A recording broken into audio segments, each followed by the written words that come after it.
So we're pleased to be here. I want to say a few words about Senior Resource Center and Falco and Associates. Some of you may know of us. Senior Resource Center is a holistic business that Judy and I are both partners in with attorney Anthony Falco. And Senior Resource Center, goal is to help families navigate the complex area of healthcare and financial, and then put it together with Falco and Associates, the seven elder law attorneys, so we can get a comprehensive, holistic approach to client care and client needs. Senior Resource Center has benefit coordinators that do our mass health application. They're fantastic. Case management. And it's a real team approach, and it's such an adjunct to the elder law firm of Falco and Associates. As Judy likes to say, we're really one team under one roof, though it's two separate entities. Would you want to add anything on that, Judy? No, it's a real collaborative team approach, which I think is in the client's best interest, and it's like a lifetime relationship in many cases. Exactly. So we're coming to you from our Quincy office today, but we do travel around a bit to Danvers, Framingham, Hyannis, and Lexington. So we've got a very good geographic footprint to help our clients and their families. Mhm. So we have an ambitious program tonight. Tina Mayo, our paralegal, is going to be monitoring the chat. So if you have some questions, don't hesitate to email them in. At the end, we still will give time, but sometimes people have burning questions, and it's okay for us to pause. Tina will let us know. But we're going to talk about guardianship law, the Uniform Probate Code known as UPC, going over some terminology for you, grounds for guardianship and conservatorship, powers and duties, certain limitations on guardians and conservatorship, substitute judgment standard, and really alternatives to guardianship and conservatorship, which we think is really key. And I know Judy and I are gonna talk about. And when is a court appointment the best option? And we'll give some time for questions. But Judy, what are your thoughts on this ambitious outline? I think it looks like more than it is. I think it'll be fairly quick, but it will cover a lot of depth. We'll wrap up with alternatives to guardianship and conservatorship, and a big part of that is estate planning. So I just want to mention that at the outset, even though we'll wrap up with it, because that's really the most important thing anybody can take away from this is how do I avoid the court process if it's really not needed in my situation? So being proactive and getting basic documents in place, but we'll go over that in depth at the end. Right. That's good advice, Judy. If we can prevent a guardianship or conservatorship, it saves the client, it saves the family, a lot of anguish, court involvement, time, cost, expense. Sometimes we're not able to. That's why we always want people to do pre-planning and not wait for a crisis. If you take anything away from this, we really want people to do pre-planning and get their legal documents in order. So the Massachusetts Uniform Probate Code, also known as MUPC, was signed into law way back in 2009 by then Governor Patrick. For those who like to check the chapter, it's Mass General Laws Chapter 190B. You can Google it if you want, Mass General Laws, look at the whole law. It was effective June 1st, 2009. July And 1. July 1st, thanks, Judy, 2009. And Article 5 addresses guardianships and conservatorships. And I don't know if any of you remember, but it sticks in my mind. The Globe did a spotlight series on abuses of guardianship, and it kind of prompted this law, whereas they highlighted that there wasn't really very strict court oversight, that people were just going out to get guardianships for convenience purposes because their elderly parent may be in a nursing home and it was just easier than to get legal documents in order. So it seemed it seemed necessary to make sure that the person who's under the a guardianship or conservatorship, that their rights are protected. And Ron, I yes, think you're being a little bit kind. I think that spotlight revealed that there was really quite a bit of exploitation and abuse going on. And I think you're always kind, but I think yeah, you really, no, yeah. and, So and you're right, and you're right, Judy. It was rather abusive, and we think that the change in law was a good thing to protect people's rights. And the other thing is, so anyway, so Judy, do you have something else to say about this? No, I will say, being on NAILR on the national board, I see what goes on in other states, and we sort of collaborate on issues, and guardianship, of course, is a big one. And with the Britney Spears news over the past couple of years, that kind of highlighted issues. And I will tell you, in Massachusetts, we have greater protections than most other states, which, Which is good to see. excellent.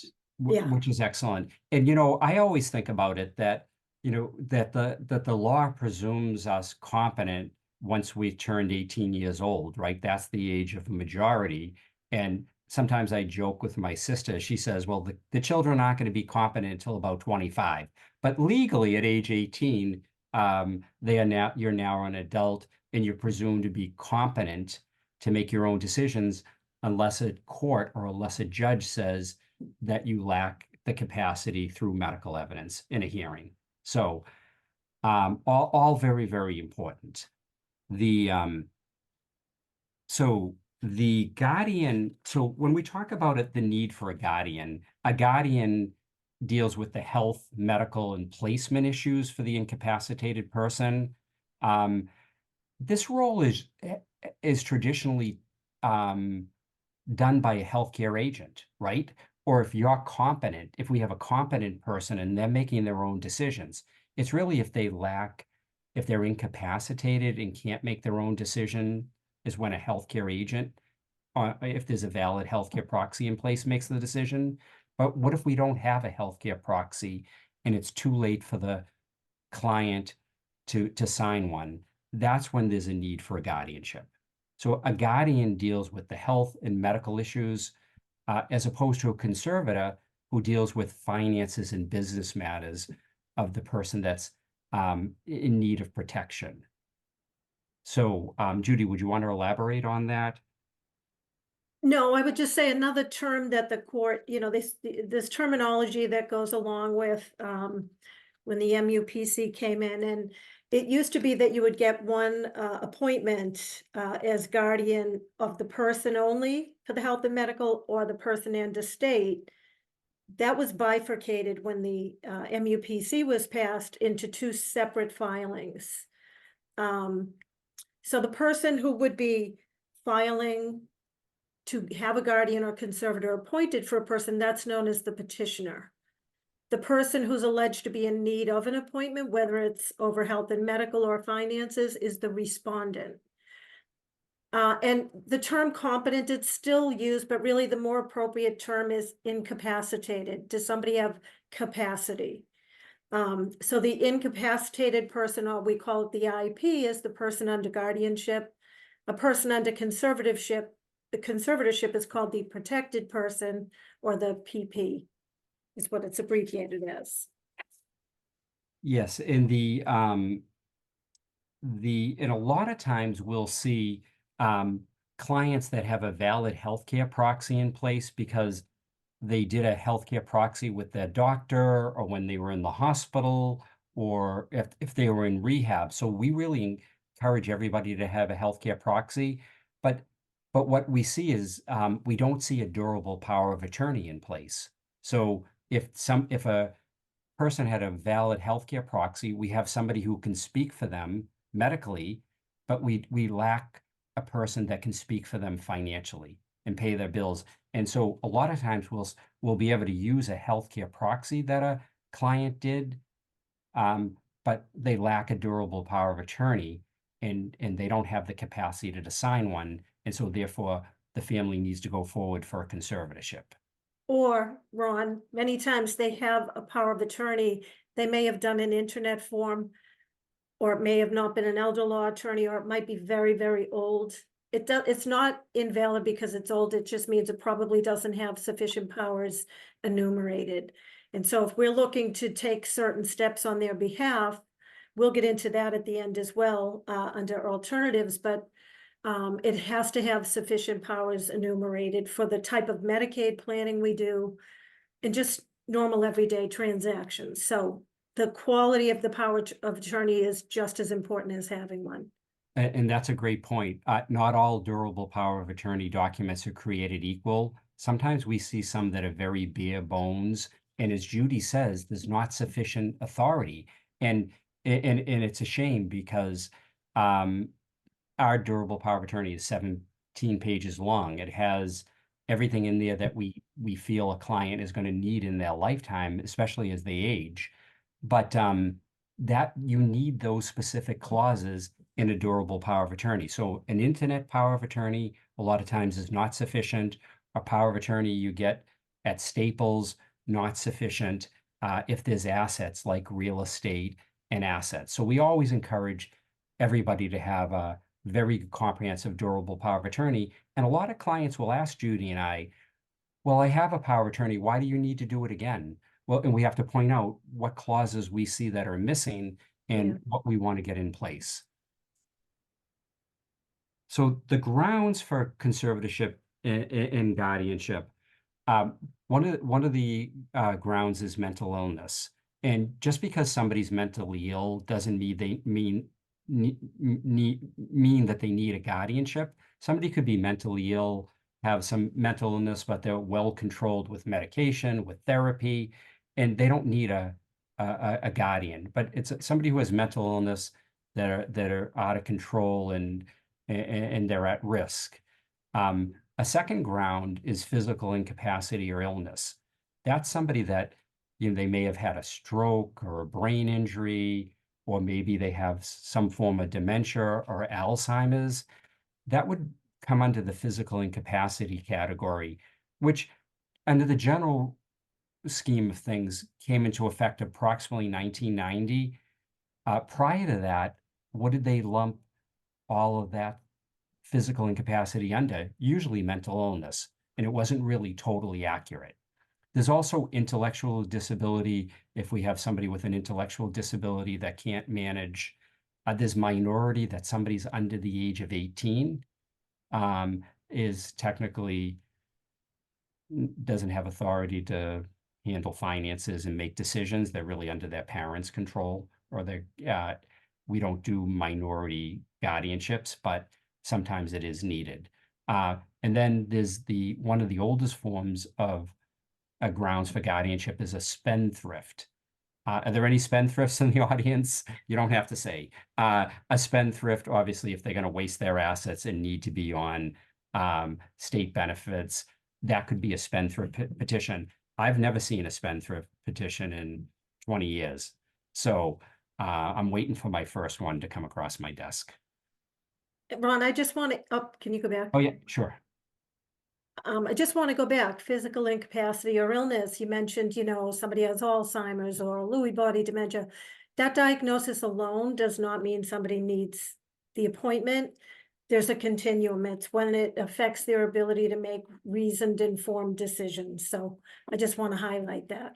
Yeah, absolutely. That's a great point. A lot of people will come in to see us if they have an early cognitive impairment diagnosis, or they call it MCI or mild cognitive impairment. And we're always very grateful that they come in so that we can get all their legal affairs in order, including a comprehensive durable power of attorney, a health proxy, and a HIPAA authorization, among others. That's a great point. So we don't want, just because a loved one has a diagnosis, it doesn't mean that we cannot, it's the attorney's responsibility to assess whether somebody has capacity and has the ability to sign a legal document. That's our responsibility. We take it seriously. It's our license.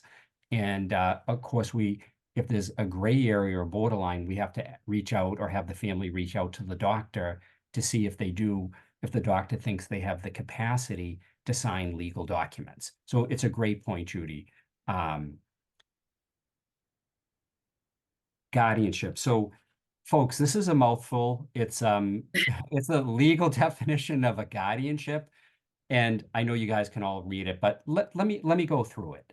It's an incapacitated person who, for reasons other than advanced age or minority, so not just because they're old or young, has a clinically diagnosed condition that results in an inability to receive and evaluate information or make or communicate to decisions to such an extent that the individual lacks the ability to meet essential requirements for physical, health, safety, or self-care, even with appropriate technological assistance. So it's not just because somebody's a frail elder, it's because somebody really is having some incapacity issues. This is what the legal definition is of an incapacitated person. That would be a person that would be in need of a guardianship. And what it boils down to is really they lack the ability to make informed decisions for themselves. That's a wordy Exactly. definition, but that's what Exactly. it is. And what jumps out on that to me, Ron, the first case I was appointed an independent guardian for, the woman had a stroke. So just the inability to communicate, is sometimes, it's not the cognitive, but the physical. Right. And then sometimes we have clients that have had a stroke that have global aphasia. Mhm. They don't understand what's coming in or they can't say it going out. If somebody has expressive aphasia where they understand what's coming in, but it's kind of gobble coming out, they still may have capacity to Right. sign documents. Yeah. What about conservatorship, Judy? Yeah. So the protected person, the person subjected to a conservatorship, they're unable to make or communicate reasoned decisions about their finances and their business interests. Basically, they're at harm if from lack of effective management. So they need somebody to come in and protect and make sure their finances are properly handled. And I find there's more of a continuum with people under conservatorship run than guardianship. And I think we see this every day with our clients, that somebody may have a diagnosis and they know there's something a little off, but they can still manage quite a bit. And they just need a little help. Mhm. Would you agree? No, I would agree. In some of those cases, maybe we can avoid conservatorship Yeah. because we can have them sign a comprehensive durable power of attorney where they appoint a trusted purse decision maker that can handle their finances. Hmm. And as you say, Judy, it's so important that the people that you name as power of attorney above all other legal documents, they have access to all your finances. And that's got to be, you say you can't ignore any little voice in your head, which would like to hear. Yeah, I mean, we'll be interviewing clients and talking about who they want to appoint, and so every now and then we're an hour into the conversation and something slips out. We say, whoa, what did you just say? This person shouldn't be in your power of attorney. So sometimes, Yeah. they don't want to accept it, or they don't understand how important or how powerful the role is. As we said, the power of attorney is specifically very powerful powers enumerated. But that means, if you don't have the right person in control, you can be vulnerable to exploitation. So part of it is, and this is why online forms are not good, it's the counseling that goes along with it. It's the don't ignore that voice in your head. Let's talk about this other option. Exactly. And some of those things that we highlight is, can the person manage their own finances and balance their checkbook? Can the person Right. does the person have a gambling issue? Does the person have any drug or alcohol issues where they could be tempted? Or do they have an overbearing spouse? Or So partner. so we Yeah. we really look at a lot of factors. And most of the time somebody has responsible person, and it's usually an adult child and maybe another child as a backup. But we really spend a lot of time in that area because it's It's so really powerful. critical. It's critical to do that assessment. These documents are important. Um, so the powers and duties of guardians. So as you can imagine, we're here at a guardianship because the person is incapacitated for some reason, one of the grounds, and they don't have a valid healthcare proxy usually, and or they revoke their healthcare proxy by refusing to. Well, we'll get to that. We'll get to that. So the powers and duties of the guardian, they can make decision about the incapacitated person's support, care, education, health, and welfare. The guardian shall exercise authority only as necessitated by the IP's mental and adapted limitations, and to the extent possible shall encourage the incapacitated person to participate in decisions, to act on his or her own behalf, and develop or regain the capacity to manage personal affairs. So the court's trying to make sure that you're always involved, the incapacitated person, to the extent that is possible. And I just want to jump in here. There's two types of guardian that can be appointed. One is a plenary guardian, and that means full authority to the guardian, or a limited guardian, where the decree will specifically reserve rights that the incapacitated person can handle for themselves. What this is saying is that even in a plenary guardianship, the guardian has the authority to try to involve that person, to let them handle what they can, to get them to participate in decisions.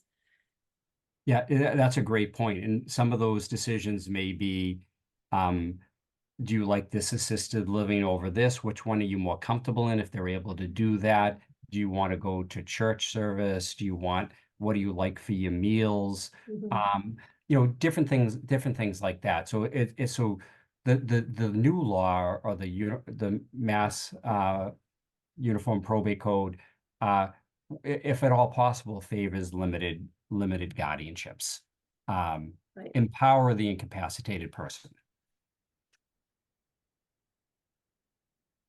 So with conservators, the powers and duties, the role of the conservator is to serve as a fiduciary. They're responsible for managing the protected person's property, but only to the extent authorized in the decree. And again, as we said, under guardianship, they have the duty to encourage the protected person to participate, act on their own behalf, and hopefully to regain the ability to manage their estate whenever that's possible. And again, even if the decree did not limit the powers, the plenary guardian or conservator should be encouraging these things on the part of the protected or incapacitated person. Another thing that's really important, guardians and conservators should always be considering any expressed desired or values or wishes of the incapacitated or protected person. Those wishes aren't always known. We'll talk later about, doing a living will or a most form, if they had prior estate planning documents in place.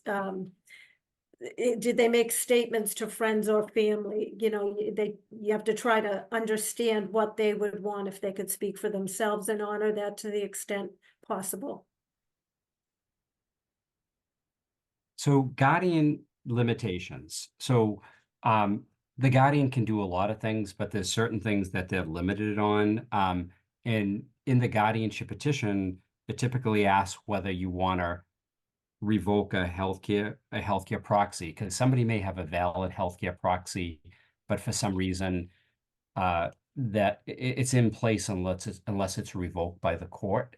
And so An example of that, Ron, might be that infighting amongst the kids, Mary's the healthcare agent, Johnny thinks she's doing the wrong thing, so files for guardianship. So that's, I think, where we see it most commonly. Right, exactly. And so some of the things that, even if you are appointed the guardian, you do need court authority to admit or commit an incapacitated person to a mental health facility or a mental retardation facility. When we say the word commit, it means really against their will. Like, I'm not going there, you can't make me, even though they're incapacitated. We need the judge to approve that. So just a plain old guardian can't say, I'm signing you into Pembroke Hospital, McLean's, things like that. Something that's against the incapacitated person's will. And that's what the court calls extraordinary authority, and it kicks up the due process rights for the person. And that's where they do this assessment and try to make a substituted judgment of what would this person want if they could make the decision. And to the extent they can't figure that out, there's no evidence, then they do what's in the best interest of the person. Exactly. And here's another example. So, you're a guardian, you need to admit this incapacitated person into a long-term care facility, not just for rehab, not short-term, but for more than 60 days. You need to go back to court to get that authority to admit to a skilled nursing facility for long-term. So that's kind of that's extra things a guardian would have to do. And I want to highlight go back one. I want to highlight a situation we see frequently. Somebody may have a valid healthcare proxy in place. One of the things that the healthcare agent has the normal authority to do is consent to antipsychotic medications on behalf of the incapacitated person. If that patient then shows any sign of not wanting to take those medications, saying, I don't want that, swiping the nurse's hand away, whatever it is, that is considered an immediate revocation of the healthcare's ability to consent to those meds. That's another reason then that you might have a healthcare proxy, but need to go to court for that. And that's what they call Rogers authority, the authority to consent to antipsychotic medications. And that's just based on a case name where that arose first. Yeah, and that's a good point, Judy. We want to watch for that. We want to watch that if a patient refuses their antipsychotic medication, even if they have a valid healthcare proxy that's invoked, the healthcare agent cannot force them to take it. They would have to go to the next step and go for a Rogers guardianship. And because antipsychotic medication, I think, is kind of a form of sedation or chemical restraint, things like that is some of the thought behind that. Well, there's some serious side effects, right? With the tremors or some other, Right. So a lot of the old time psychiatric medications, there's a lot of side effects. Some of the new ones are a lot better, but they still have to be monitored very, very closely. So, you want to protect a person's rights to do what they want to do, even an incapacitated person. So what's one of the key areas to be able to get a guardianship? What's one of the key things that is needed? Well, there's a need for a medical certificate from the physician. Guardians, conservatorship appointments take basic rights away from the incapacitated person or the protected person. So under the law, due process, the petitioner requires the petitioner to establish the needs through medical evidence. So it's not just the family saying, or the petitioner or their attorney. It is the court needs medical evidence that this person is incapacitated.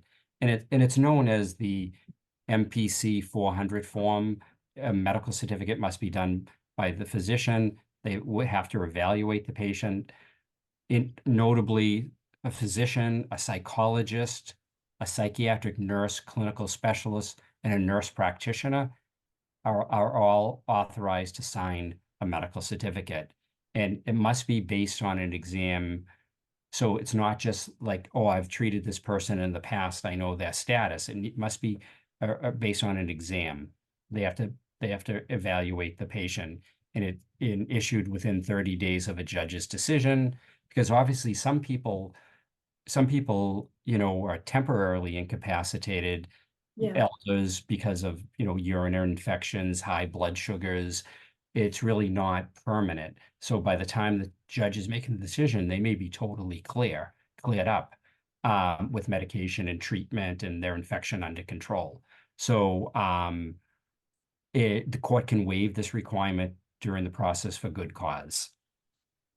And sometimes, Ron, if you have delays in the courts or maybe there's a contested matter and these things can drag on for quite a while, It's just not reasonable to have an updated medical certificate for every hearing. That's a typical case where the court would waive it. They're not going to waive that it's at the filing or shortly thereafter and for a final decree and maybe somewhere in between, but they're not going to require it, every step of the way, in my experience. Right, and it's a good point. And the medical certificates have gotten longer too. They used to be a Yeah. lot shorter, but they're a lot more complicated to fill out by the medical professionals.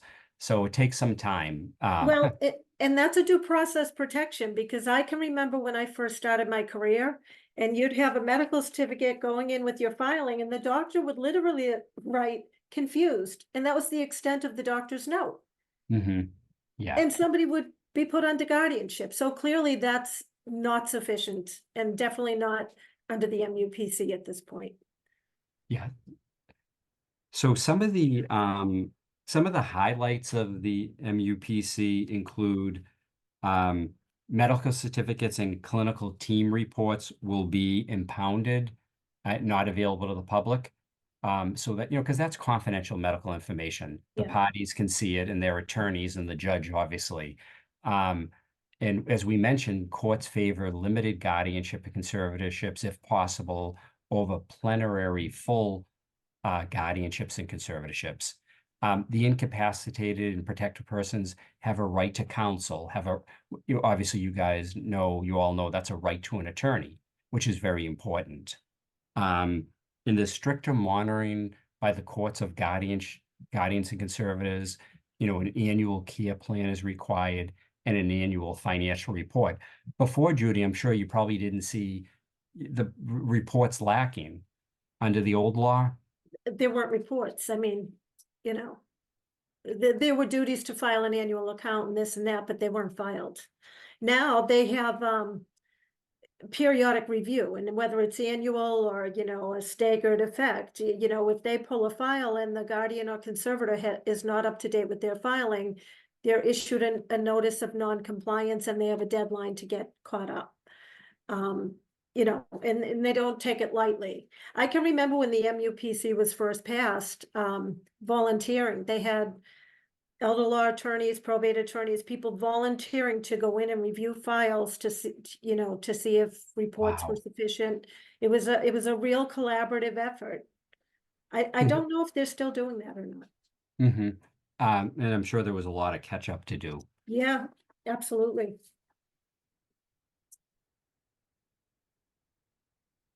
So when is additional authority needed? If again, I think Ron mentioned, if you're admitting the incapacitated person for long-term care, not rehab, less than 60 days. So if it's longer than 60 days, you need the court's authority. To administer antipsychotic medication, again, only if the healthcare proxy doesn't exist or it's been revoked by the wishes of the patient saying, I don't want that. That's an automatic revocation, or to commit to a psychiatric facility. This comes up an awful lot for us, where we have a married couple and we're applying for nursing home coverage or mass health for one spouse. The right thing to do in that situation is to transfer the marital home and other assets into the healthier spouse's name. But if there's no durable power of attorney in place, or the power of attorney isn't sufficient, it needs to have self-gifting power, even for the spouse to put it in his or her name, because it's a gift to themselves on paper. So those documents are so important, and that's where you might have to file this petition to expand authority, seeking specific court authority to transfer the marital home or other assets to the spouse, or it could be to a disabled child. There's exemptions for that. Authority to create an estate plan. You'd need to get court authority. There might be a reason that you want to avoid probate with a revocable trust, or maybe a supplemental needs trust for a disabled child, a spendthrift trust for a child who needs some protection from themselves. So these are all reasons when you would have to get explicit extraordinary authority from the court, and they're going to look and see, make a substituted judgment. What would this person do if they had the ability to make this decision for themselves right now? So an old will might come into play, clearly benefiting the spouse, or, the fact that they're joint on the deed is evidence that that's what they would want. So things like that. So, Yeah, no, they're great points, Judy. A lot of people think, well, I'm married, so I can handle my spouse's financial and right, medical affairs, but you can't. Remember, once you turn 18 years old, you're adult. You have to get your legal documents in order, health proxies, durable power of attorneys, and appoint your own person. And most people will appoint a spouse if they can handle it, if they don't have any medical issues, and then they appoint adult children. So just because you're married doesn't mean you don't need a durable power of attorney, yeah.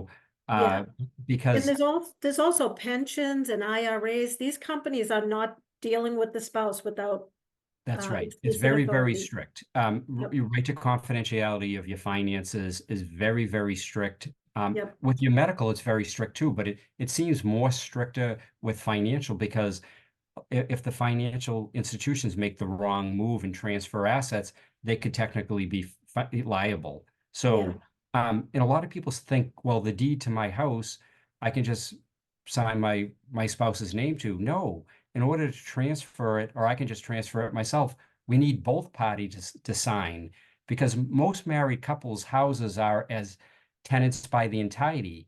That's a special type of joint ownership. It's not like if my son and I would join on a deed.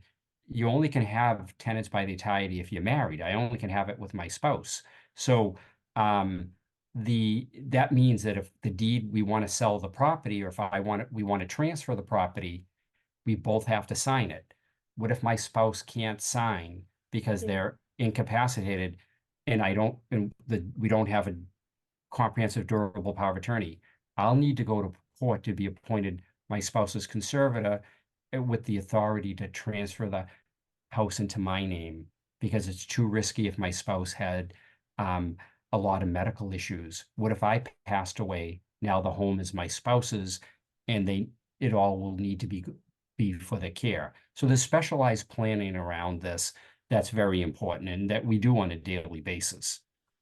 And I just want to mention another one of the protections put into place. If you're going to court with a request for expanded authority to transfer the person's assets out of their name, even to a spouse, they're going to appoint a guardian ad litem, which is like an investigator who does a report and reports back to the judge saying, I spoke to the family members and this and that, and this is what this person would want, or this should not be done. And is that guardian ad litem usually an attorney most of the time? Most of the time. Most of the time. Yeah, Okay. most. Um, okay. So And then we've already touched on this a bit, but things like antipsychotic meds, sterilization or abortion, electroconvulsive therapy, removal of artificial nutrition, hydration, those are substituted judgment decisions. The court's going to try to figure out what would this person want if they could speak for themselves right now. Barring evidence that allows them to do that, they're going to act in the best interest of the person. and so if the incapacitated person has a legal guardian, and however, now this incapacitated person, the doctor is recommending ECT for severe depression, the guardian will need to go back to court to get judge's permission. It typically, same with the antipsychotic medications if the patient refuses it. Um, so these are kind of high level thing that a plain old guardian can't necessarily do without specific court authority.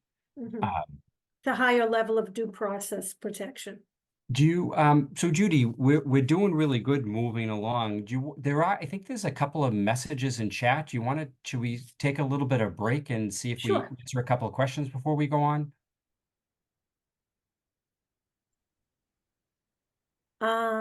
So what are the situations where a guardian would be appointed in addition to having an active, I think you mean a healthcare proxy? That would be an example of, they demonstrated they don't want the antipsychotic medications. That's going to kick it up to needing a guardian for the purpose of a Rogers guardian, somebody to consent to antipsychotic medications. It might be the same guardian, it might be somebody else.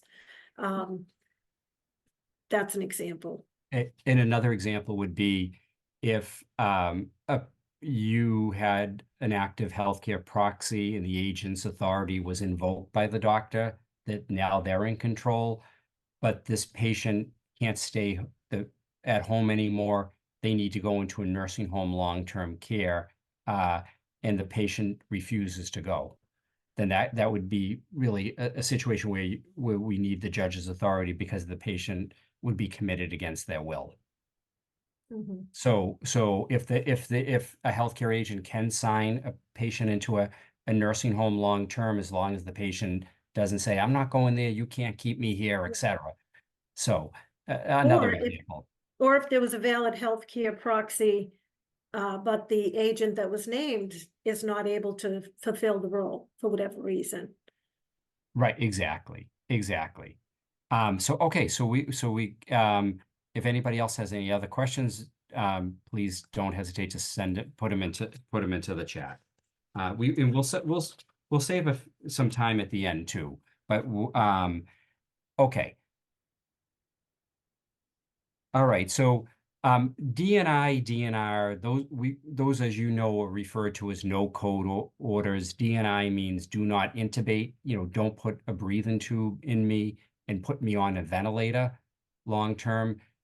And no, don't DNR typically would mean no cardiopulmonary resuscitation. If my heart stops, let me go peacefully. Don't do chest compressions.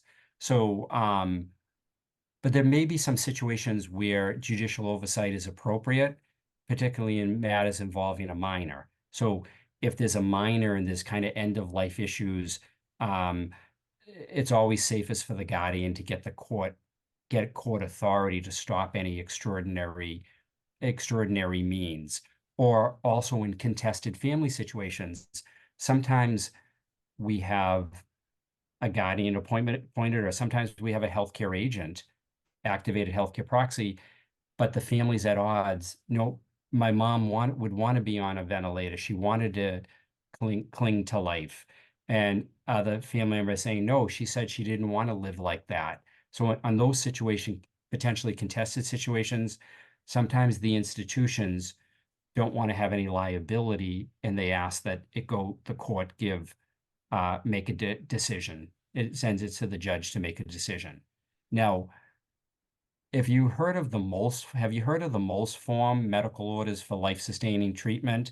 This is a form that's available really for end-of-life decisions to patients from their doctor.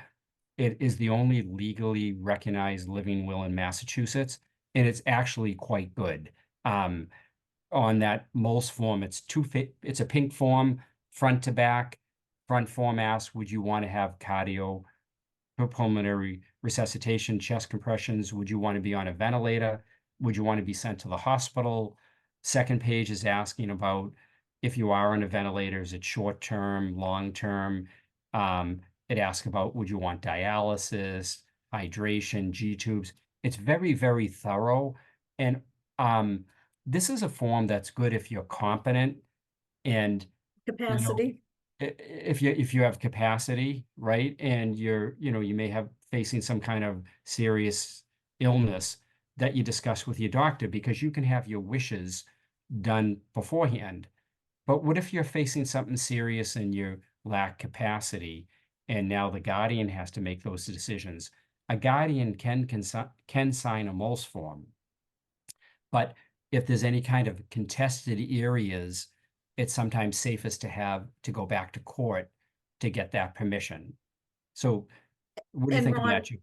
Yeah. I would just add, a lot of times it's an independent attorney who's serving as the guardian, because there wasn't a suitable family member. In those cases, they're likely getting the backing of the court, so they're not subject to claims by family members.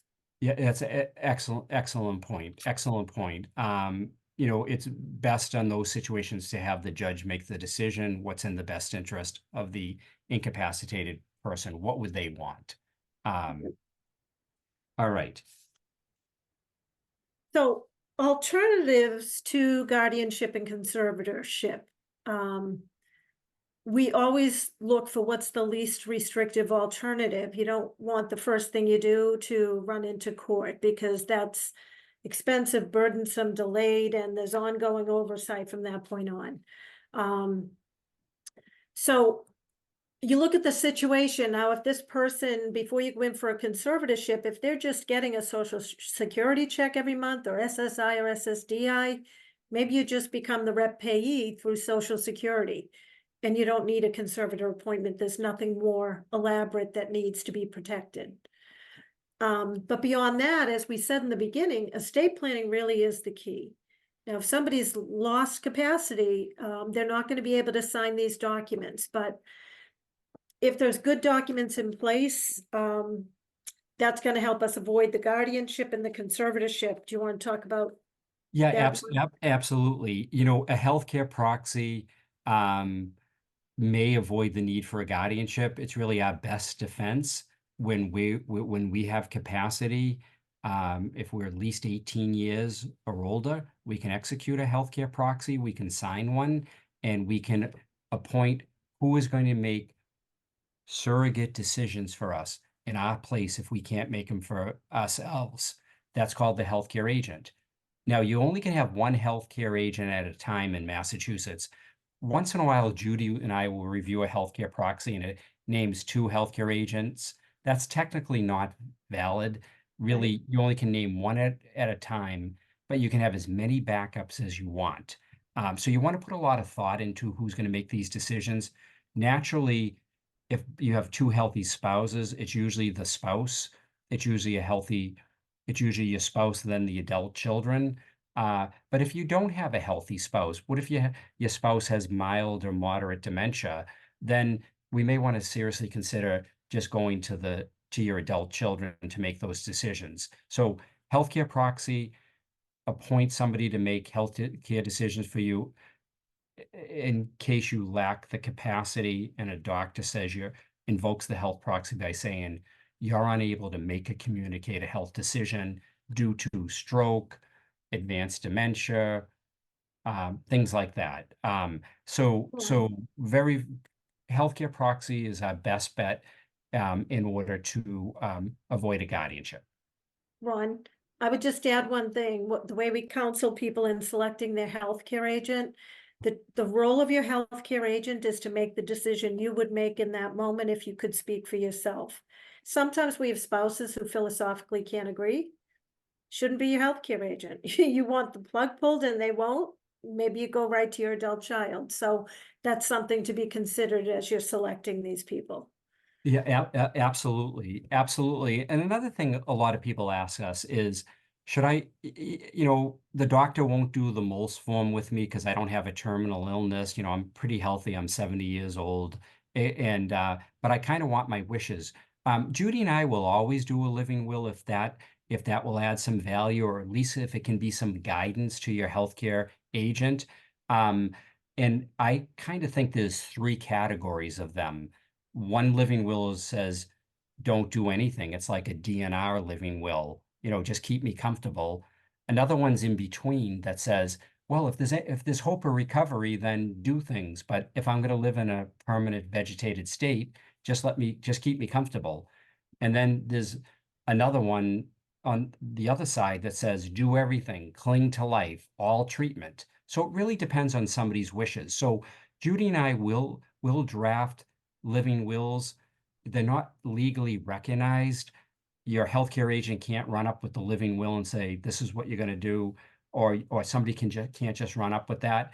But it is guidance to your healthcare agent on decisions. And there is one living will called the Five Wishes, which is actually pretty good, where you can be very specific what you want.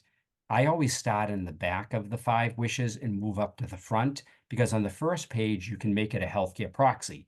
But I usually use our healthcare proxy, but I have the client do their wishes on the living will or will draft a living will. It's just guidance to your healthcare agent. Judy, did you want to add something on that before we move to No, it's okay. so durable power of attorney? Judy and I always say this is the most powerful and important document, and it will most of the time avoid the need for conservatorship if you ever became incapacitated. But not all powers of attorney are created equal. They have to be well drafted, comprehensive. You have to trust your agent, and you have alternates to the agents. And we need authority in there, for instance, to be able to transfer real estate, self deal, in case I need to transfer real estate from the power of attorney who's a spouse to themselves as the spouse. That's called self dealing. Sounds awful, but it's needed to be done. And create trust. So powers of attorney are very, very important, and they must be comprehensive. Going back, I just, on the living will, even though it's not enforceable in Massachusetts, it does provide evidence. If a court has to try to make a substituted decision for you down the road, it's at least some evidence of what you would have wanted. So there is value in that. Yes, exactly. And I think we say as we go through this, that a healthcare proxy may avoid a guardianship and a comprehensive durable power of attorney may avoid a conservatorship because it's not always foolproof as we've gone through this. You know, if the incapacitated person or the patient indicates they don't want the antipsychotic meds, well, now we need the guardianship even though we had a valid healthcare proxy, or we had a power of attorney in place, but we need to do some Medicaid transfers to get Medicaid for one spouse and protect the assets for the community spouse. It's not a good enough document, or, you know, so it's not always foolproof. We do the best with what we've got, and sometimes it still has to be kicked up to court. And Judy, we have a question. Does the healthcare agent need to get court approval to force an incapacitated person to enter a memory care assisted living facility, or is that just for the person to enter a nursing facility?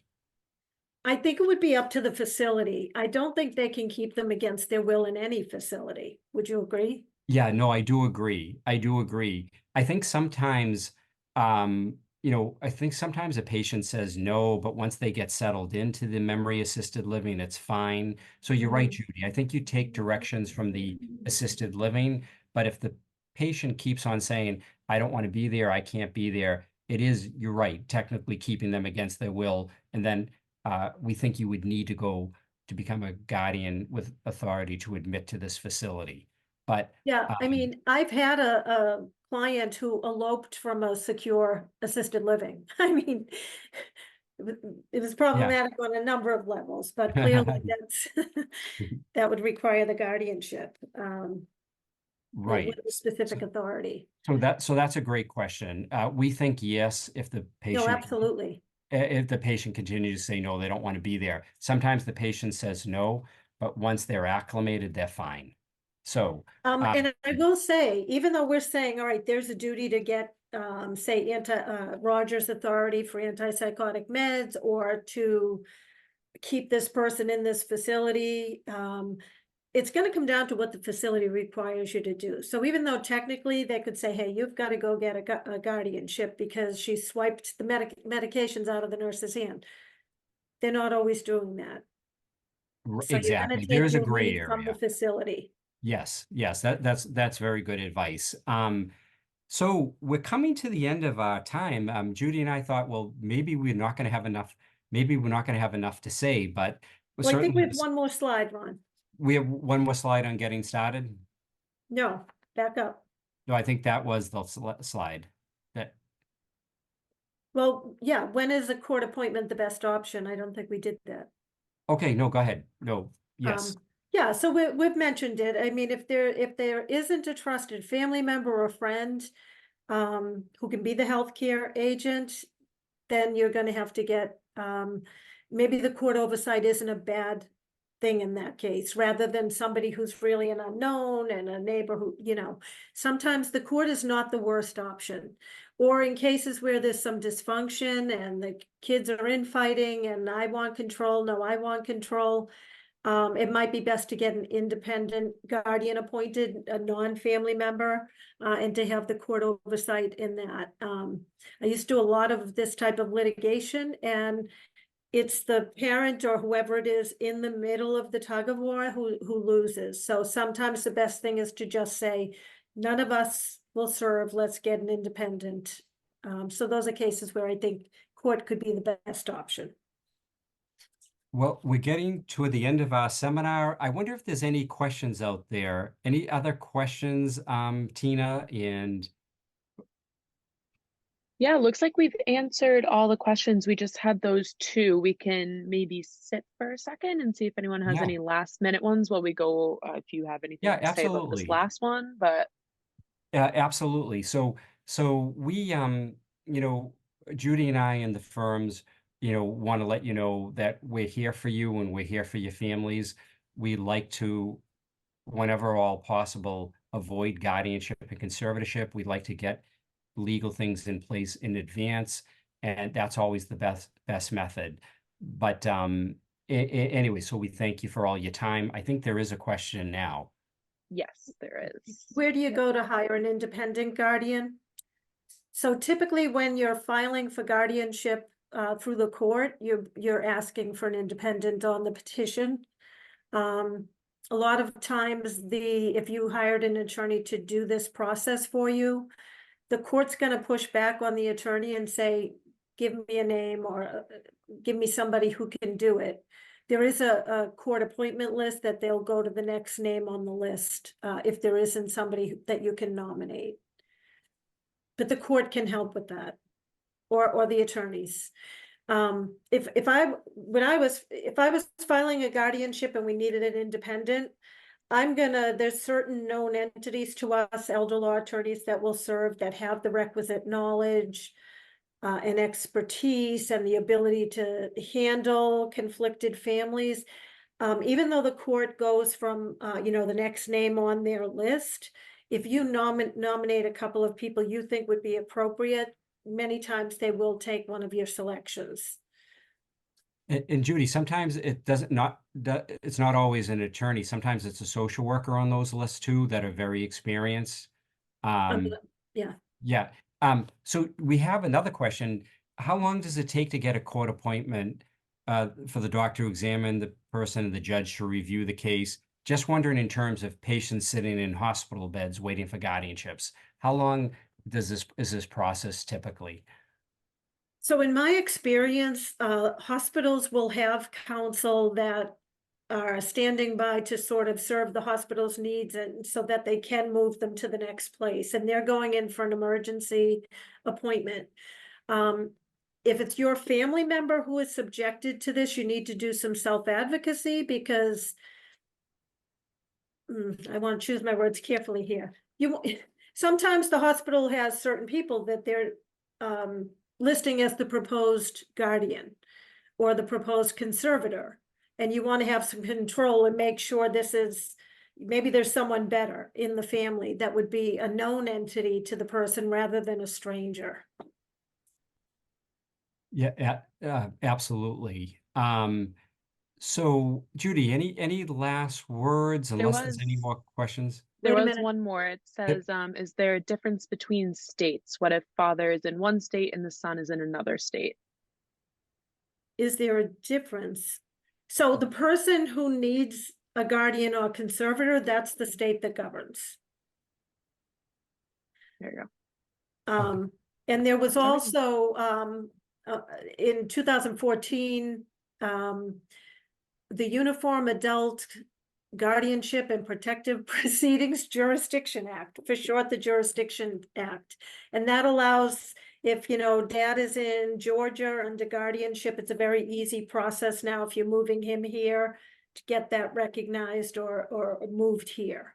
So there are ways but it wouldn't be based on where the son lives. It's where dad lives. That's everything. Excellent. Well, Judy, any last words? No, just basic documents everyone should have. Healthcare proxy, HIPAA release, durable power of attorney, very comprehensive. Certain types of wills, and there are special types of wills for husband and wife where one has care needs that can be really valuable. Probate, there's trusts of all types. People come in saying, I need a trust. Well, the question is, do you need a trust? It's what are you trying to achieve? And we're going to tell you what documents to do that. So it might be probate avoidance, might be because you have a special needs child or a spendthrift child, or you might want to start the 5-year clock for asset protection.